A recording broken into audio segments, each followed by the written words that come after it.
Hello and welcome to another episode of In the Trenches with Gang Green. I'm your host, Bubbs. Today is Tuesday, October 8th, the second episode of the day. We reacted to Robert Saleh getting fired earlier in the afternoon, and now episode 401, we're going to be breaking down some comments from Woody Johnson, and Jeff Ulbrich met the media for the first time as an interim head coach for the New York Jets. We will break down all of those comments, give you some clips, give you some audio from both of their press conferences this afternoon, and also give you some more takeaways on just the whole Robert Saleh firing, some more thoughts that I want to get off. I obviously talked about it a lot, of course, in the previous episode, but this episode as well, now that not the dust has quite settled, but now that we're much later on in the day, we're about 8.5 hours removed now from the firing that took place around 10 a.m. Eastern time this morning. At the time of this recording, it is 6:28 Eastern. So the day has now gone on. We're nearing the end of the day on what has been a crazy day. It has been a Jet day. Never a dull moment with this team, and obviously a lot of content to pump out as well. And we've got a lot to get into in this episode. So let's waste no time. As always, though, before we begin, let me tell you about our podcast partners, starting with our friends over at BetUS, America's favorite online sportsbook. BetUS is the place to be this year. October is a loaded month for sports. You've got MLB playoffs going on right now. They are in the heart of it in the division series for both the AL and the NL. You've got hockey starting up. You've got basketball starting up shortly. And, of course, you're right in the heart of the NFL season. So if you want to get in any of the betting action, use my link in the description of this video to get a 125% sign-up bonus on your first 3 deposits up to $2,000. You want to buy in? Jeff Ulbrich turning things around. Here's a look at the AFC East odds. Bills minus 245, Jets plus 300, Dolphins plus 700, and the Patriots there all the way at the bottom at plus 6,500. So you want to put some money on the Jets, believe this thing turns around, head on over to BetUS, use my link. Also, our friends over at Huga House. You want one of these special edition Aaron Rodgers 20th season hats or any of the other awesome hats that Huga House provides? Use my promo code BUBS for 15% off any purchase. Click the link in the description to take you to the Huga House online store and get yourself some swag. And, of course, our friends over at SeatGeek. Heading to the Jets game Monday night. Have they sucked you back in with this firing? And have you bought into Ulbrich here, even though it's only been 8 hours and you haven't used SeatGeek before? Promo code Bubs on Sports for $20 off your first purchase. You all know what makes SeatGeek so great is you could see their good deals right away. Look for the green dots. Those are the good deals. Those are the tickets you want to purchase. You're getting the right price for those seats. Check them out. Bubs on Sports, $20 off. And this isn't just for football, as we all know. Any sport, any concert, any show, you can buy a ticket for an event. SeatGeek has it. Bubs on Sports, $20 off your first purchase. Get yourself out to some awesome events. All right, now into today's second podcast of the day. We had episode 400 earlier in the afternoon. Now we are here on episode 401. Never a dull moment with this team. It has been a crazy day. You get up, you expect maybe some Devontae Adams news. That's probably about it. And you now are going to go to sleep as Jeff Ulbrich was the new interim head coach and Robert Saleh getting fired. So been a crazy day. Like I said, we are now about 8 hours removed from 8.5 hours ago was when the firing went down. So dust is starting to settle a little bit here from the move. Woody Johnson spoke to the media. Jeff Ulbrich spoke to the media for the first time as the Jets head coach. We'll start with Woody here. And we'll play some clips. We'll play a lot of clips. We'll play a lot of audio here. Give you some more thoughts just on the Saleh firing and, of course, Woody's comments and Ulbrich's comments.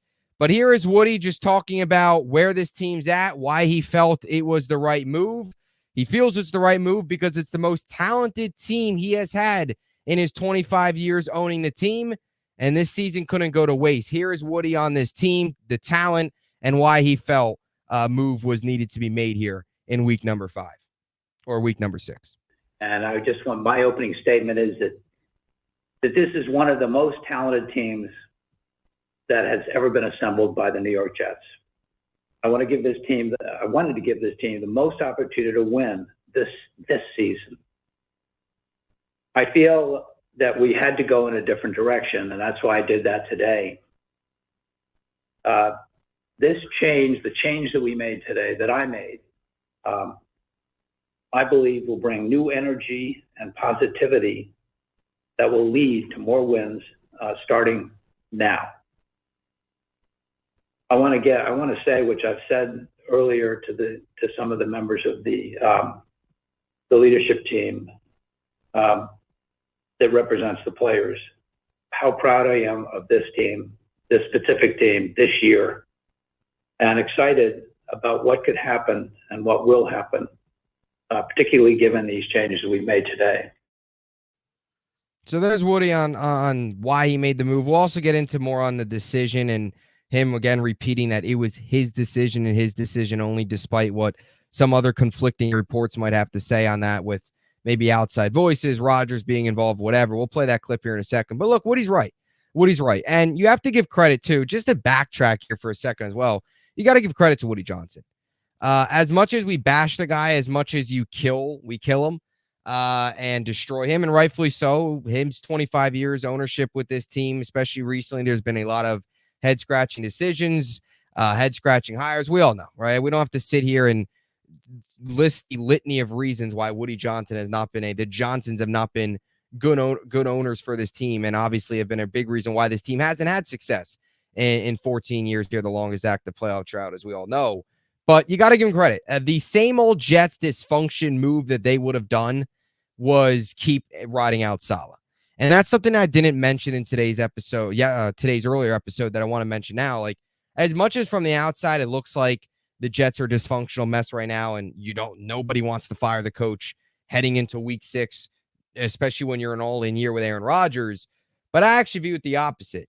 I think actually the dysfunction move, the typical Jets move, would have been hanging on to Robert Saleh, letting this thing rot out, letting the ship fully sink. And then at the end of the year, or when this team was 2-5 or 2-6, or had losses to Buffalo and then lose to Pittsburgh, then say, you know what, let's fire him, hand the keys over to Ulbrich at 2-5 or 2-6, however long they wait, and say, all right, you got to go 8-2 or 7-3 or in your next 10 to save the season. It's still early enough where they make the change now. And obviously it's, let's be honest here. This move should have been done at the end of the last offseason, but you couldn't wait any longer. They made the move now, and you have an opportunity to be in first place in the division this time next week. As crazy as that sounds, that's what we have to hang our hat on right now.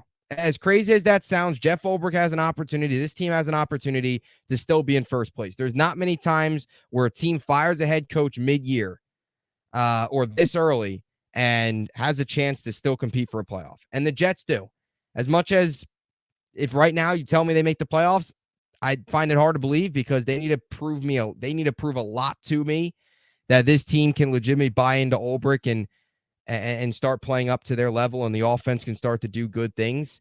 There's still a lot of things that need to be proven, but a same old Jets type of thing would have been letting this thing ride on. Let's be honest. It was same old Jets that have Saleh in here in the first place this offseason, or this regular season, to start the season. He should have been fired after last year, but not going to sit here and have revisionist history. We all know it's just wasting time at this point.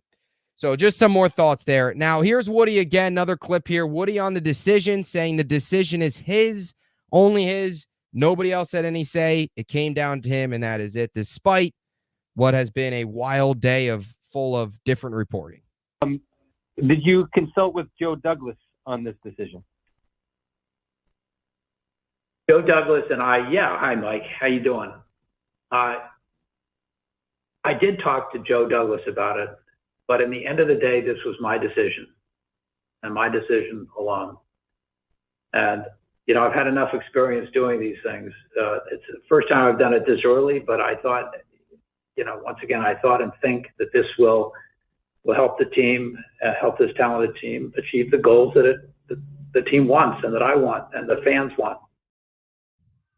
So, again, there's Woody there on the decision. Mention again the talented team and why he feels the decision will be smart move now, and why it was made now. Also, something else too. He said it was his decision. Obviously, he did talk to Rodgers. He spoke with him on Monday But clearly it came down to him. That's what he's saying. Despite every other report, it ultimately came down to him. Now, here's some of Woody on the offense, where it stands, if there's changes. Talked about changes, talked about the struggles, didn't specifically speak on Hackett, kind of avoided Hackett questions. But either way, Woody on what has been a terrible, terrible offense through 5 games, and a big reason why this team is where they are right now, 2-3. Hey, Woody, this is Connor Hughes with SNY. I know you mentioned specifically the offense there, that the changes you're going to make on offense, you're going to make on offense. But specifically, what are you going to do to ignite that group? Or are you considering changes on the offensive side of the ball? And then as a second quick question, how would you assess the job that Nathaniel Hackett has done as your offensive coordinator the last 2 years, and specifically this year?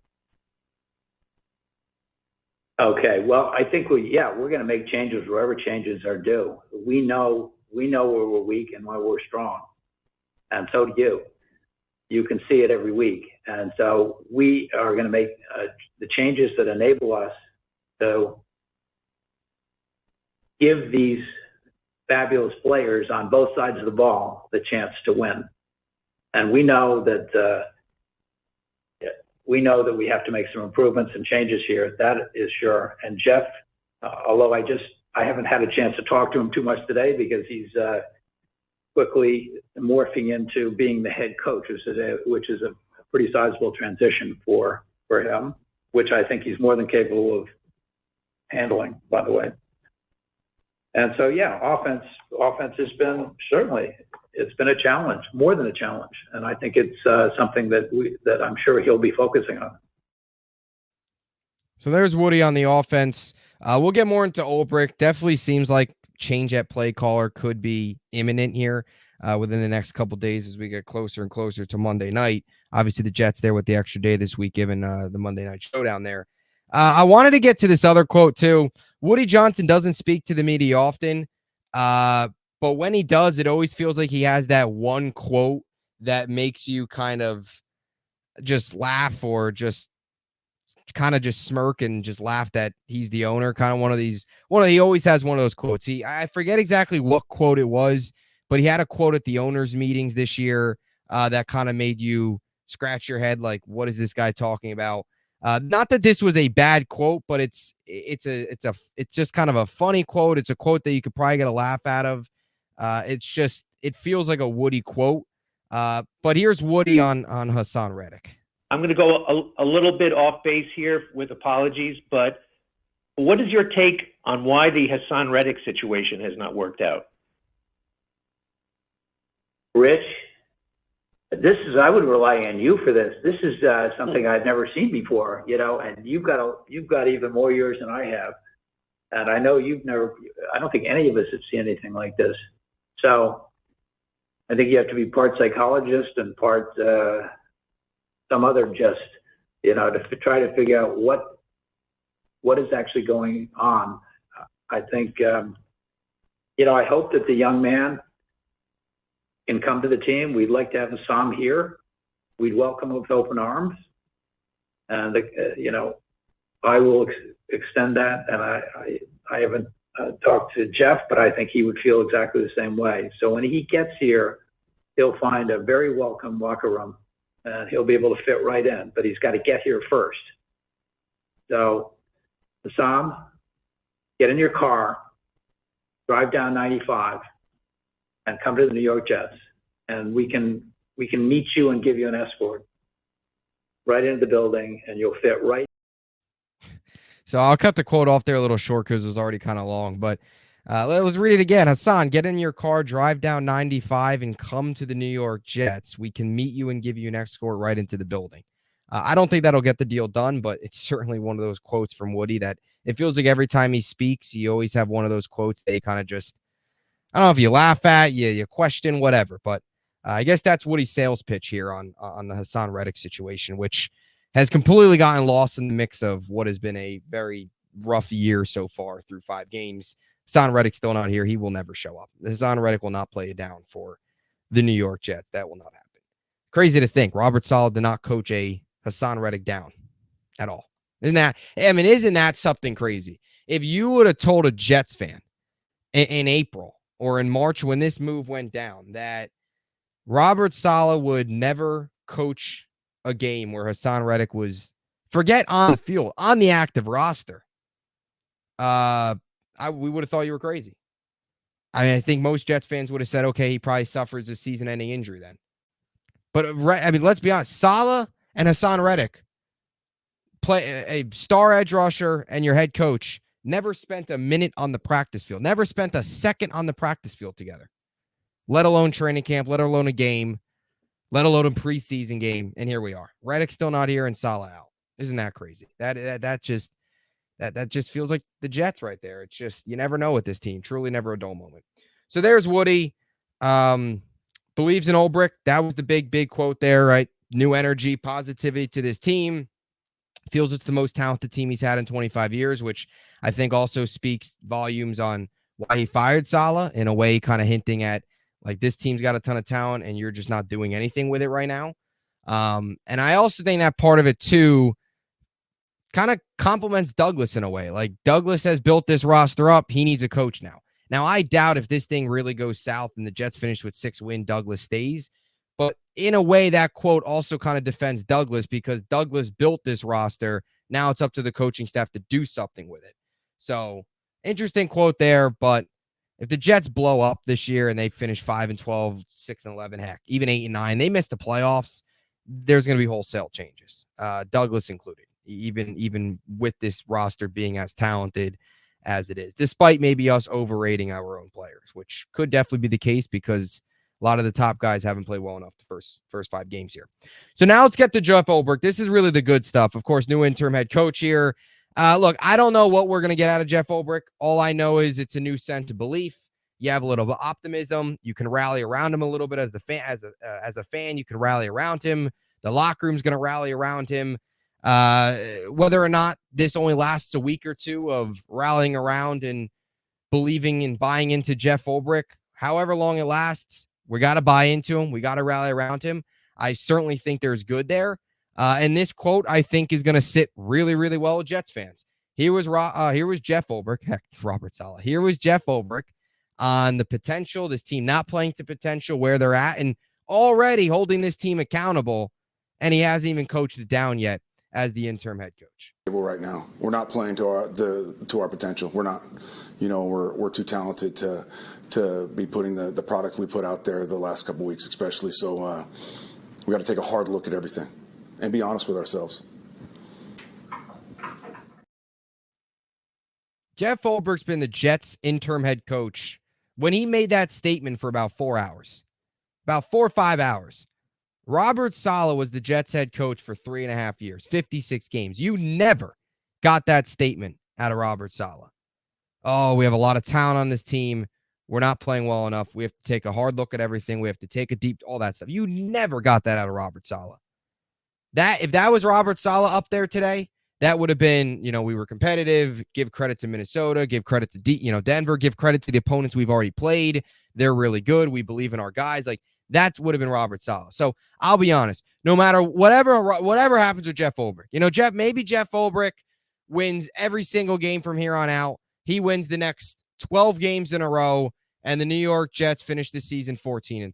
Maybe the Jets don't win another game this year. Maybe the Jets go to the playoffs. They go 9-8, 10-7, whatever. Whatever happens, right then and there already, more accountability in this room, more accountability than there has been the last 3.5 years combined. And that is, again, why this team fired Saleh. As much as you could sit here and say, oh, Saleh doesn't have anything to do with the offense, all that nonsense. He's the head coach. He oversees everything. The gross just ignoring accountability, not having the team ever prepared, struggling with more time, all this nonsense. We talked about it a lot in the previous episode, but that right there from Jeff Ulbrich was so refreshing. So refreshing. We never got that answer out of Robert Saleh. And boom, day one, we already got that here from Ulbrich. That's got to give you at least some sort of hope. Right? It's got to give you something. We're Jets fans. We're trying to hang on to something. Right? We're trying our best here. Now, there was some other really good nuggets here from Ulbrich. I want to jump right into the offense. Not committing to Nathaniel Hackett continuing as the play caller really kind of dodged the question, saying, he did say no changes to the offensive staff, meaning there's not going to be any getting fired. Like Hackett's not going to get fired. They're not going to fire Keith Carter. Staff wise, they're going to be the same, at least for Buffalo. But role wise, he's not ruling anything out yet in terms of potentially changing the play caller. Here is Ulbrich on the offense and where the staff stands right now going into Buffalo.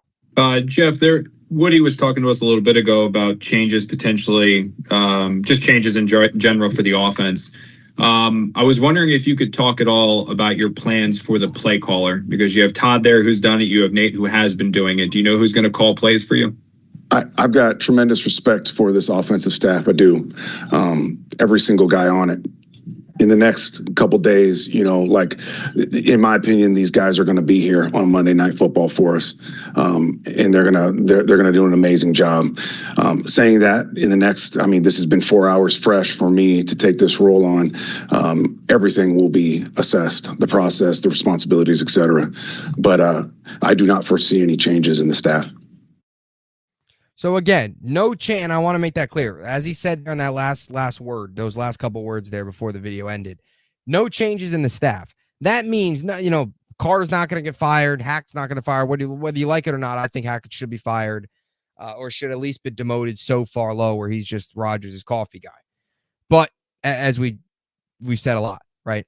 So no change in the staff, but again, responsibilities on the offensive staff, all that stuff, they're still evaluating.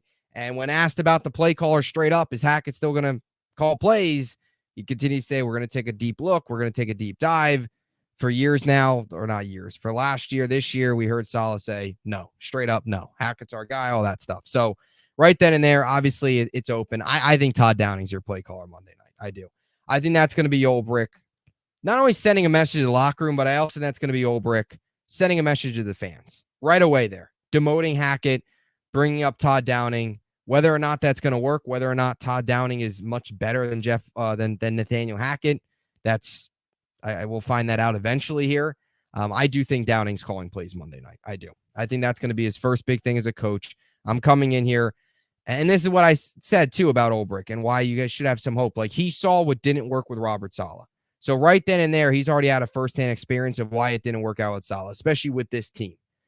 So now that he sees what this team needs, what this fan base wants, he's going to come in right away. You saw with that quote, boom. All right, first day at the podium as a head coach. Obviously, he meets the media every week as defensive coordinator, but first day as a podium as a head coach, boom, accountability. We're not playing to our potential. Talent on this roster is too good to be where we're at right now. Right away, boom. And then coordinator. Instead of saying, no, Hackett's our guy, we like Hackett, all that stuff, he deflects it and says, we'll evaluate and all that stuff. So right away, Ulbrich, I thought he hit a home run today in this press conference. Whether that means anything, I thought he was really good. I did. I thought he said a lot of things that he said what the fans wanted to hear. He didn't give you the same nonsense of whatever, we're competitive and this nonsense, we're still in it. No, he gave you, we got to play better. We have to be better. Like, we have to coach. Everybody has to be better. He understands where this team's at right now. Now, I thought this was interesting, and this will be an interesting development, but not only offensive play calling, but what's going to happen on defense, because play caller, obviously, on defense, he now assumes the head coach role, kind of playing it by ear. He'll see kind of how the week goes on, whether or not he will continue calling plays on defense or if he will hand that over to an assistant. I think everything is on the table right now. So I'm going to take a hard look at that, and can I manage a game day as a head coach and play or call the plays on defense? So everything's on the table right now. It is. So that's the big thing there, right? Can I manage the game as a head coach and then also call plays on defense? I wouldn't be surprised if he calls plays on defense against Buffalo to see how it is. And then if it is not good, or the Jets just, he can't put enough focus on the defense side of the football, and then, right, and they lose, like, maybe then he makes the he makes the change. If not, though, if I had to guess, I'd probably say White Cotton's probably your defensive play caller. Very well respected coach on that defensive staff, obviously up front on the defensive line there. Him and Ulbrich are tight. I think if there would be a guy that call plays, it'd probably be Aaron Whitecotton to take that over. But that'll definitely be interesting to see what the defense of play caller is.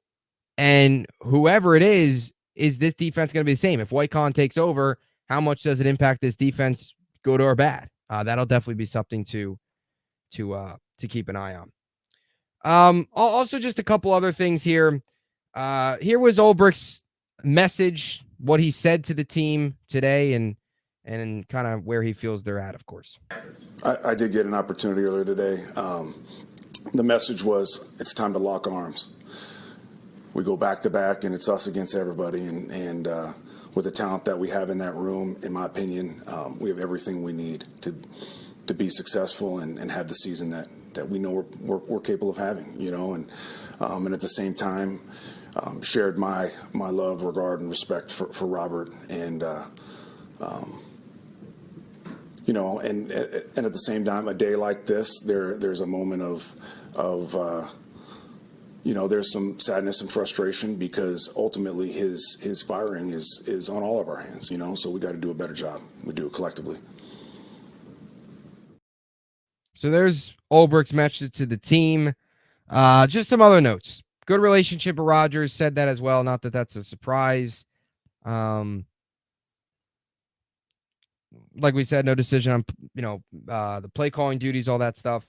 Look, I will say this about Ulbrich, and I think this is why players, and look, this isn't with every player. Not every former player makes a great head coach. It's just not the case. Heck, I know it's a different sport, but heck, look at the Yankees and Aaron Boone. Aaron Boone, I would say, has been a guy that most Yankee fans would say has been well below expectations from a managing perspective, and he was a former player. There's so many examples. There's examples in the NFL, right? Former players make it good coaches. Dan Campbell, he makes a great coach. Not every coach though not every former player is a great coach. Some former players are great coaches. D'Amico Ryans, heck of a coach. Like I said, Dan Campbell, heck of a coach. Trying to think of some that were former players that didn't work out. I'm sure I could think of one. Either way, you get the point. There are guys, former players, that don't work out as coaches. And there are also players that do work out as coaches. But the bottom line is, like Ulbrich, I do think part of him being a former player, right, spending 10 seasons in San Francisco, he can connect with this room. And I think that's why players respect him a lot more, because I think he understands he's in their shoes. He also understands what it takes to hold these guys accountable. He also understands what accountability is, because he's been in a player's shoes where he knows what it takes to hold a player accountable, because he's been in a player's shoes to understand what it took to hold him accountable. So I do think that helps, and I do think that's got to give you some optimism that being a former player, he gets probably a much better read of the room than Robert Saleh would, or Robert Saleh did ever have. So that's also just some closing thoughts. I will also say this. Let me show you these two reports. They're conflicting reports. This one from Connor Hughes that says sources, former Jets Robert Saleh was never going to fire offensive coordinator Nate Hackett. That was not going to happen. However, he was going to demote him to game day responsibilities, and he made the decision to give Todd Downing the play calling duties. The final decision came Tuesday a.m. Roughly 5 minutes later, he was called into Woody's office and fired. Based off of Ulbrich's press conference, it also sounded like he was going to give up play calling to Todd Downing. So this gives you the vibe of, gives off the side. This is coming from kind of Robert Saleh's side on things that Aaron Rodgers had to say in this, which I still think it was Woody's decision, but whatever the case may be. Either way, here was Jordan Schultz then. Rodgers was blindsided by the news today that Saleh was fired. He came into the facility with no knowledge the firing was about to happen, but sources say he did meet with ownership after the fact. Woody made the decision on his own without consulting with his Hall of Fame quarterback on the final decision. So you get the report that Woody, who himself did say he talked to Rodgers Monday night. So that is true. He spoke to him Monday night, and then he got fired this morning. So you get these reports that Tuesday a.m., whatever, Saleh told Douglas, hey, I'm going to changed play callers. Douglas told Woody. Woody called up Rodgers, said, "What do you think about this?" Then he fired Saleh. Like that's what some stories have been leaked to say. Then there's been others that Rodgers was blindsided. This was 100% on Woody. So either way, I do find it interesting that they do wait till Tuesday. Whatever that means, I do find it interesting that they waited until today. Like, why not just fire him yesterday? So there is part of that maybe somebody, that Monday night call with Rodgers, to have some influence, because why wait a day? Like, why let him go through yesterday? You already had an extra day. Now, essentially, you wasted that extra day because now you're already on Wednesday this week. Why start the game plan, start to prep for Buffalo? Just fire him right there. Like, fire him Monday morning, as opposed to waiting another 24 hours. That doesn't make much sense, but then again, not much of what this team does makes much sense. Either way, Saleh's fired. It seems like it was Woody's decision, and we'll see. That's it. Now, you wanted some hope, Jets fans, or I don't know if you want to call this hope. There's a stat going around that is false, that there's never been a interim head coach to take over middle of the year and get to the team to the playoffs. But that's false. Now, it's a little bit different in the Raiders case, but you go back to the Raiders in 2021, they made the playoffs after John Gruden, who, of course, resigned because of the whole emails and all that stuff, that scandal. He resigned from the team. Rick Bisaccia took over and got the team to the playoffs. Obviously, they lost to Cincinnati in the wild card on the road. That was the year, of course, the Bengals go to the Super Bowl. But they did get there. They got to the playoffs. So it's not crazy to say that this Jets team could still get to the playoffs with an interim coach. However, there has never been an interim coach, a team to fire their coach middle of the year, hire an interim, then to win the Super Bowl. That has never happened. On record, though, technically Gruden wasn't fired. He resigned, but still, he left. He wasn't there. Bisaccia took over, got to the playoffs. So take that as you will. But there's never been a team to win the Super Bowl. I guess there's a first for everything, right? Either way, that'll do it. It's been a very, very long day. Apologies if this was a little bit of a choppy episode. There's just been so much news. I tried to get it all in. Obviously, there was a lot of clips I wanted to play there, so wanted to get you a lot of sound, wanted to get you a lot of videos and stuff like that. But that's it. Long day. Robert Saleh, you wake up, Robert Saleh's the coach, you go to bed, Jeff Ulbrich's the interim. The day in the life of a Jets fan, the day in the life of the New York Jets. Never a dull moment with the team. Look, it's the right move. It had to be made. You couldn't wait any longer. And now this team and this fan base has got to rally around Ulbrich and hope that you can come out on Monday night with your hair on fire and beat up a Bills team that has also dropped 2 in a row. And if you can do that and you get to 3-3, you can start to believe again a little bit. You know, you win Monday night, especially if they come out and the offense, like, especially if, let's say they make, this is like best case scenario, right? They make a change at play caller. The offense actually looks good. The defense continues to look good. The penalties get cut down. The team's ready to play early on. They come out with energy. Like, if that all of a sudden happens, then you're really feeling good. So just hopefully, look, a win Monday night would put it would be so huge. Like, a win Monday night would be huge on so many levels. You know, Ulbrich gets his first win under his belt. You overcome what will continue to be a crazy, crazy week for the players, for the coaches to try and focus and game plan now is got to be very difficult. But, right, all that stuff, to get a win Monday night will be huge. And then to look up and see you're 3-3 and top the division, and then you can start to kind of get into the grind things with Ulbrich leading the way.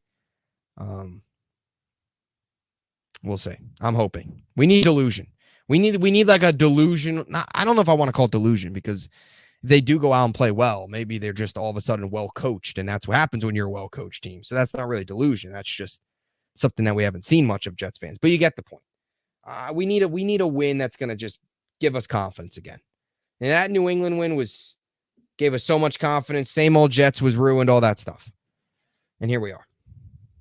So anyway, we'll have a lot more content coming your way. This week's loaded up. The Devontae trade rumors are still hot. We'll see what happens with those.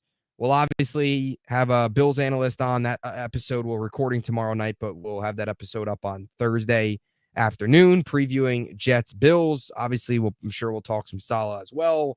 talk some Sean McDermott after some of his coaching decisions last week. Talk both teams, take a look at the Bills, what they bring to the table, and what is a showdown to take over the lead in the AFC East. So that'll do it. Another episode in the books. Appreciate you all for tuning in to the 2 episodes this afternoon. We'll have a lot more content coming your way. As always, hope you enjoyed it. And until next time, JETS, Jets, Jets, Jets.